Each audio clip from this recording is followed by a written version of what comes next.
मुख्यमंत्री महोदय, मैं दावे से कह रहा हूं कि आप हमारे समाज के, हमारे ब्राह्मणों से अगर आपने वैर लिया, आपने तो ले लिया है अटल कांड और विजयपुर में 2 हत्याएं करवा करके, और जो प्रत्यक्ष है, अभी अप्रत्यक्ष तो बहुत सारे हैं।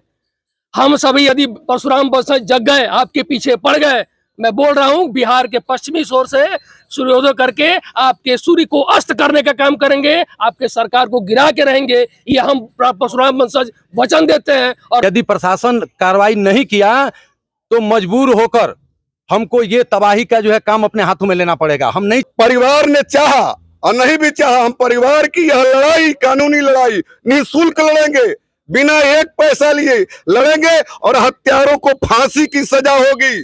घनश्याम मिश्र की हत्या हो गई और परिवार को कोई संबल नहीं था। अर्थाभाव में बच्चों की पढ़ाई बाधित होने लगी और क्रियाकर्म पर भी संकट था, और सरकार की तरफ से मुआवजे की कोई पहल न देख करके समाज आगे आया हुआ है। और ब्राह्मण समाज की तरफ से तिवारी जी हैं जिन्होंने अपने समाज को जागरूक किया, लोगों से मिले और चंदे के रूप में कुछ राशि इकट्ठी की जो घनश्याम मिश्र जी की पत्नी को सौंपी गई। हम जानना चाहेंगे कि आपके मन में इस परिवार की सहायता करने का विचार कैसे आया। सबसे पहले आपको जो है घटनाक्रम के बारे में बताएं कि अटल पांडे और घनश्याम मिश्रा की हत्या सिर्फ एक हत्या नहीं है और एक घटना नहीं है, ये हमारे ब्राह्मण समाज को डराने का प्रयास है। ब्राह्मण समाज डरेगा नहीं।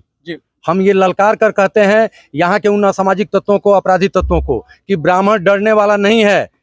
यदि एक घटना कोई भी हुई, उसके पीछे यहाँ का समूचा ब्राह्मण समाज खड़ा है, उसके सुख में, उसके दुख में। और इसके पीछे यदि घटना के बाद प्रशासन कार्रवाई नहीं किया, विलंब किया, तो हम प्रशासन के भी कान खड़े कर देंगे।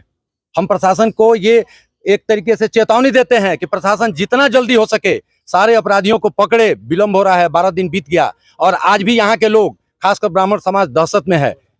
आज भी ब्राह्मण समाज यहाँ डरा हुआ है, सहमा हुआ है। अपराधी जो है बेधड़क घूम रहे हैं। अभी कोई बता रहा था थोड़ी देर पहले कि कुछ यहीं पास में कहीं जो है उनकी बैठक, कोई मुर्गी फार्म है, वहां उनकी बैठक हुई है, वहां भोज हुआ है। प्रशासन क्या कर रहा है, यहाँ के पुलिस पदाधिकारी, पुलिस के लोग क्या कर रहे हैं, सरकार क्या कर रही है?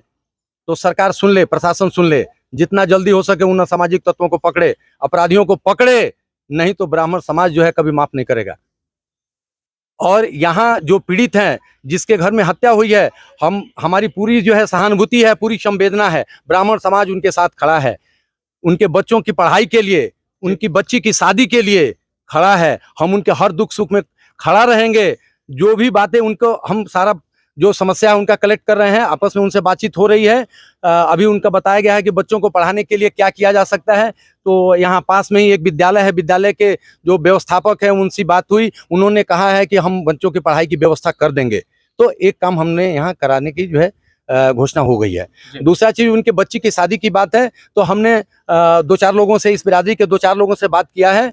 उन्होंने कहा है कि जब ये थोड़ा जो है मामला ठंडा पड़ जाता है, जब ये दर्द की जो है जो तपीश है वो ठंडी पड़ जाएगी, फिर हम इस शादी की बात करेंगे, उनकी बच्ची की शादी की भी व्यवस्था करेंगे।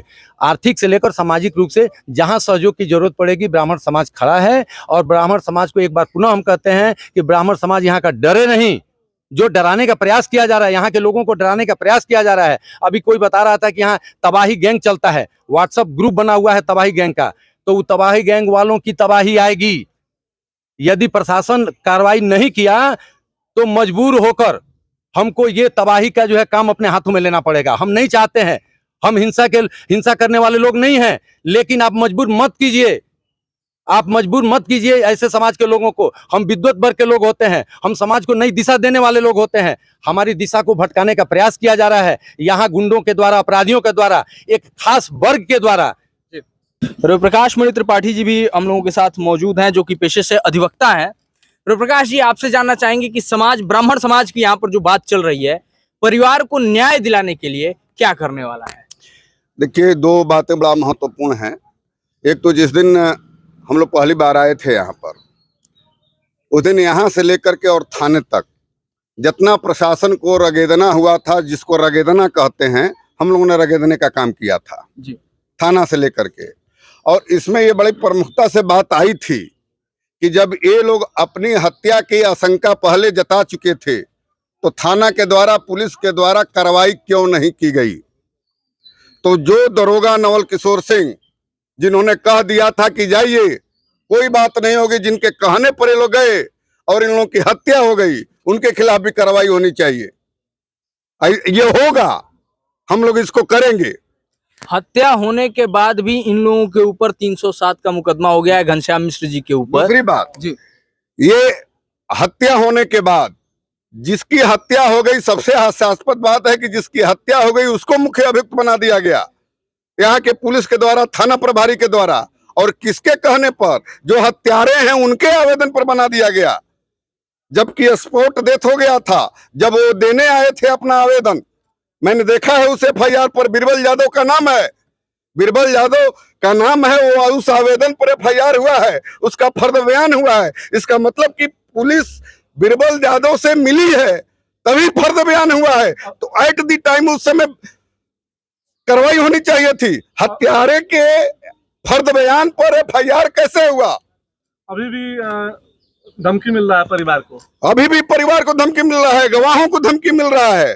पूरे केस को कंट्रोल करने के लिए इस प्रकार का जानबूझ करके गवाहों पर और मृतक पर, परिवार वालों पर FIR कराया गया है। यह एक बहुत बड़ी साजिश है। उस साजिश का पर्दाफाश समाज करेगा। और मैं कहता हूं, ऐलान करता हूं आपके सामने, आपके चैनल पर, मैं एक अधिवक्ता भी हूं, समाज से भी आता हूं, भारतीय जनता पार्टी का नेता हूं। परिवार ने चाहा और नहीं भी चाहा, हम परिवार की यह लड़ाई, कानूनी लड़ाई निःशुल्क लड़ेंगे, बिना एक पैसा लिए लड़ेंगे, और हत्यारों को फांसी की सजा होगी। 302 का मामला है और 302 के मामले में मृत्यु दंड का प्रावधान है, ताजराते हिंद की दफा 302 के तहत। मीटिंग करके पार्टी कर रहे हैं। ये जो भी मीटिंग और पार्टी कर रहे हैं सब अनुसंधान में आएगा। हत्यारे जो अपनी होशियारी समझ रहे हैं, यह उनके लिए परेशानी है। ये अनुसंधान में आएगा और इसी के बिना पर, इसी के गवाही पर, इन्हीं सबूतों के आधार पर उनको फांसी की सजा होगी। ऐसा हम लोग प्रयास करके कराएंगे और इसी गोपालगंज कोर्ट से कराएंगे। वह देर नहीं, कहा जाता है ना, भगवान के घर में देर है, अंधेर नहीं है।